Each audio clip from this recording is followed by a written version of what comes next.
And to circle back to the Star Wars conversation, I want to also touch on the because we spoke about it before. You know, it's a really current thing, but the idea of discipline. Yeah, I meant to. I was some flowers I was gonna give you, but I forgot them. Okay, fair. I left them at the store. Convenient. Yeah, Convenient. it'll come back. 1 to me year eventually. for getting flowers. All right, cool. Yeah, that was funny.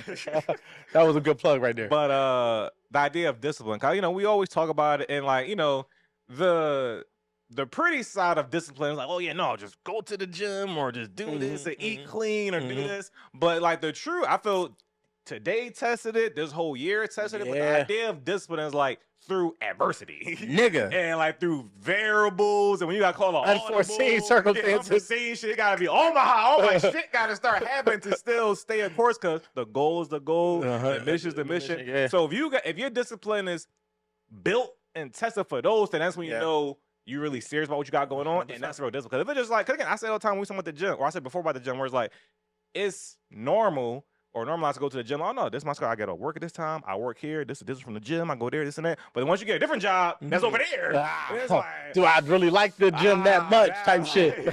And that's the discipline though. Yeah. So I wanted to, you know, touch on that topic, but like, yo, you know, yeah, it's great to talk about the year of a pie and looking at the next year ahead, but to talk about what it took to get here. Nigga, look what it took today. Just in one Like, day. just so y'all have context, right? Like, I had a flight that was flying out at 8 o'clock a.m., right? So I had to be at the airport at 6 in theory. Right. But that's not Wolf math, right? Right, Like, right. everybody know Wolf time is different than everybody else's time, right? The airport so now. I don't mind running through the airport. It's fun to me. It's adrenaline rush. It's Like, fun, it's crazy. Like, I've done it for years. I run through the airport. I'm rushing to get, I got to maneuver my way through TSA. Like, you know, like I had to invest in Clear to streamline the process a little bit. But Shout out to today, global entry, folks. Global today it just didn't happen like that. So like, and this was so funny because I wanted to blame my homie. So like, my homie was gonna fly in with me, so I had to, because we got the live event coming up and he's like working production and part of it. So I had to go grab him because we tried to Uber, but the Uber said it's 6 in the morning, no drivers available. So I had to drive 25 minutes past 20 minutes, give or take, past where I live, the opposite way. You get what I'm saying? And then drive all the way back to the airport. But somehow, some way, he applauded my driving. We got there with what I felt like would have been time to spare. And what's so funny is I could have blamed him like, if I ain't had to get him, I would have had an extra 40 minutes. But then me and Q had to laugh about it because like in real time, in reality, I was planning on going to the gym this morning. So I planned to get there. I was getting there. I was getting there at the same time regardless. So I got to take into account that it wasn't him that made me late. He just stopped me from going to the gym this morning, essentially. When we got there, that motherfucker looked like, I don't know, they was doing an evacuation or something. Like Black Friday It was Black Friday for flights or something for sure because there was 1,000 people in there. And I walked up and I looked and I tried to finesse. I walked past everybody, tried to go through the employee line, got there, the security guard looked at the nigga, you're not even on the right side. Trying to get arrested. I'm like, nigga, you can't walk. Like, my flight leaving in 5 minutes. One chick said, everybody about to miss their flight. I was like, damn, like, because looking at the line, like, everybody is about to miss their flight. But I learned an immediate lesson because, for one, I didn't get my money back for the flight, so it costed me bread. It costed us time because we didn't get to do essentially what we planned to do. Ultimately, I made use of the time that it costed, but I immediately got better with time. Like, nigga, I was at the airport later that day, 2 hours early. Like, it wasn't even a soul in the fucking line. I sent this nigga a video. Nigga, it was just me and the TSA worker. It was nobody else. I'm in that motherfucker bright and early. I do work here now. Yeah, like, I fucking work here. Like, because I realized in that moment, like, yo, I can't sustain this habit of running through the airport. No matter no matter how much I enjoy it, I don't mind it. Even I tried to have my mom and them doing it, and they was just pissed. They're like, no, my mom wanted to get there 3 hours early. I'm like, all right, I'm gonna just work on your schedule. Got her there or whatever. It worked for her. But for me, it was like, I don't mind because I showed you the video. Typically, it's like that. So I can get there 25 minutes before my flight leave, and I'm breezing right through. I will not do that no more. I'm gonna have me some snacks, or I'm gonna be prepared to eat at the airport. I'm gonna take me a laptop and my charge. I'm gonna be prepared to work. I'm not going because I see how much that one decision made me have to adjust so many other things, and not even just me.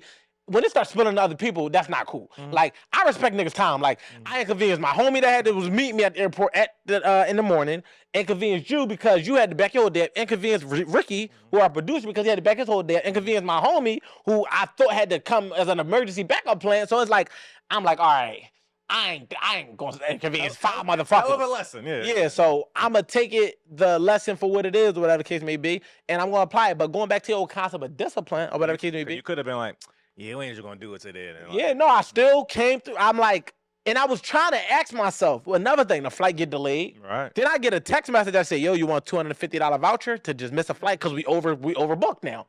So I'm like, do I want this $250? Am I just canceling these niggas, just grab them? I'm like, no, because at the end of the day, I was looking at it like this. The fact that how I felt about I felt like we in our prior honestly in our prior episodes, I felt like we didn't like really get into our rhythm. I was looking forward to filming. We was talking last night. Yeah, to be honest, like I want to be transparent. It was like I wasn't really feeling the rhythm that we was in because I'm like, it was so much we could have really went more into, and we really didn't have the capacity to do it. And we was on a new set. Everything was different. The whole day was just about setting up and whatever. I'm like, do I really want to wait 2 weeks? Fuck that.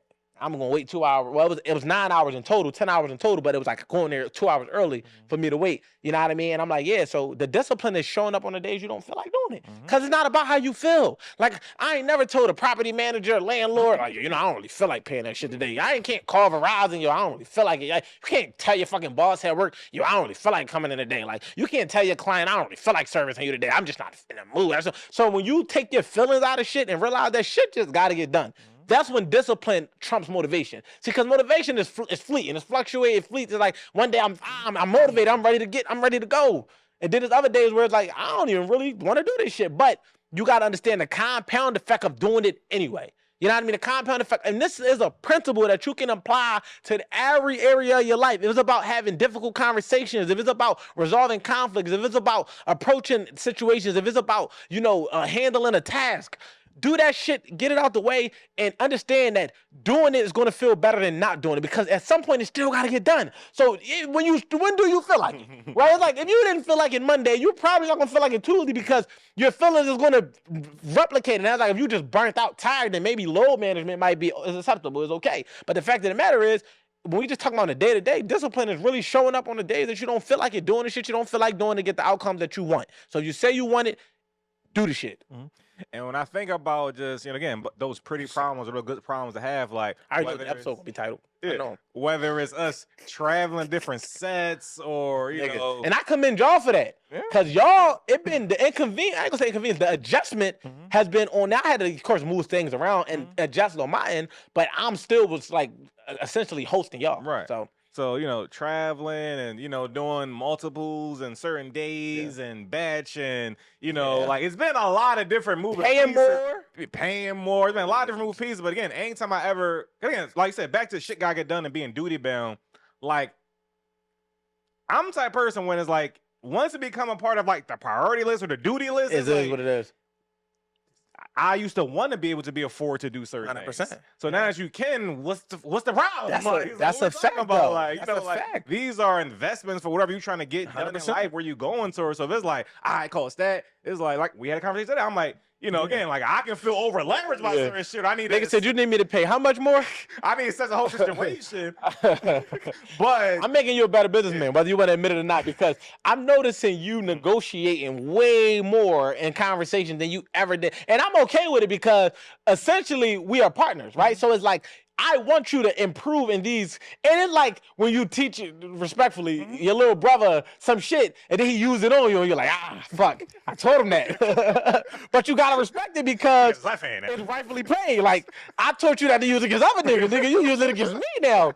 Okay, so it keep me sharp, because respectfully it's like, I understand that I'm a good businessman. You know what I mean? And it's like watching you develop in the conversation of expressing your boundaries in a business way. It ain't personal. It's like, I feel like I'm over leveraging now because like I am like way far out over here. And it's like, all right, you know what?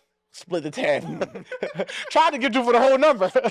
I'm like, I tried to get you for the whole number. I'm still a businessman. I'm still a businessman. Like, you got to negotiate back. Like, that ain't my job to negotiate for you, nigga. Like, I presented my offer and you countered. And and that's another thing I'm working on within myself, I don't negotiate people's prices, right? Or their boundaries. Like, if somebody set their boundary, you as a kid, nigga, oh yeah, I'm going to try my luck. Like, I got it. Because it's like, you got to kind of say no. Like, I'm going to try to get more. Like, you sure you can't do 10% more? You sure you can't do 10% less? Like, now somebody like, a little down, but now somebody like, yo, like the price is 1,000. I just one of two things: either it's in the budget or it's not in the budget, or this is the budget. Look, I know you said you want 1,000, but we only doing 750. Do you want the 750 or not? It's not me saying, yo, come on, it's me. Like, could you? So I pride myself on that now. So in our conversations, when you presented it, I'm like, he feel a little over leveraged. Let me look, because ultimately I could pay both, and I'm really just trying to not have to front the cost, considering I just had to buy another flight. Of course. So it worked out. You know what I mean? We got we got the end goal. Right. We accomplished what we were setting out to do. And that's what we always had the common agreement of the vision of. So, I just think that I just want to speak to that because, it looks easy to 100%. talk on a mic, for an hour or so, whatever. But everything that comes around is everything that came. All of the fucking trend. Oh my god. For these 42 episodes. We have this is 44. Fair, yeah. If it drops at 44. All right. So, the 40 plus episodes, Yeah. it took a lot of discipline, a lot of bandwidth, a lot of game plan, a lot of vision. course correction. A lot of meetings. Bro, even the personal development and as who we had to become For sure. from our first conversation, how I approached it to how we developed that rhythm and that flow. And I commend you for that because I don't know your Right on Cue Live. Like, I don't know the history. I know what from my vantage point, Right. but I don't know you being your own entity to combining onto this entity to partner with me, but coming into it as essentially a 10-day contract, right? Like, before I respectfully said, all right, that's my co-host. Like, before he was just that nigga on the other couch. Like, that we show sometimes. yeah, like every now and again, cut to him just so the people don't get to see me all the time. But until it becoming a thing where it's like, we not only built this platform, but we built a friendship, you know what I mean, a brotherhood, and we built a business. Because we built a business out of this. And for the people that's listening, the 1% better concept, we literally just focus on getting 1% better. You know what I mean? And I never like to I feel like by the time they see this, it'll be done. So we literally just secured them for a year. So let's give ourselves a round of applause for the fact that we secured a partnership for a year. You know what I mean? And that right there is In a year. In a year, for a year. And it was just like, dog, like most people don't, and for the contract that we secured, most people don't get, and it's like not even to make comparisons. It's just to kind of say like, I'm happy and I'm proud. And it's not like we like, oh, let's light up. It's like, we literally are just getting started. We got so much in store for y'all. We just started the school community, for the 1%ers, whereas though we're going to be providing y'all with private exclusive information and game and framework and content, whereas though you want to come to me one-on-one and get coaching, you pay me $1,000. You join the community, you paying $14, and you get to be amongst like-minded individuals, men and women that's looking to get 1% better. And we didn't even know that. We always from the beginning we was talking about getting 1% better, but we didn't know that it was leading us to developing a community of people that literally writing us, telling us how they are literally getting 1% better off the information that we provide them. So shout out to all y'all that be sending the messages. Shout out to y'all. I'm telling you, listen, y'all testimonies is appreciated. Even if y'all think that we don't see them, when we see them, we appreciate them. I'm not gonna say we see every but I will send you the ones that I see and be like, yo, we speechless at this. Like, this literally is like amazing. Like, the fact that people are literally feeling the impact and allowing it to help them be better. Like, grown men, a grown-ass man just sat up here and said, yo, shout out to you. Like, I'm becoming a better leader because of the framework that you laid out when you said, what you water will grow versus pissing. That's real work right there, bro. You know what I mean? And shout out to 1 year. We really, nigga, first of all, I gotta give you flowers because I don't make it to 1 year in this capacity without you. Appreciate that. You know what I mean? And like, regardless of me being me, as an individual operating my purpose and, through my gifts, the amount of structure that you bring through my ability to be able to create and then, like you say, scale, and you being able to have the A, B, C, D, because I see the whole alphabet, but you're like, all right, cool. But this is the 5 steps I need to get it from A to B to C. And it made me better, and it's like, yeah, I'll save the rest. But I'll say that, like I'm definitely super duper grateful that we embarked on this because ultimately it's like we made it work. It wasn't something that was just like, oh, this was a match. We literally had to adjust our personalities, our habits, our approaches, like so many things where it's like, oh, I usually do it this way, or I usually do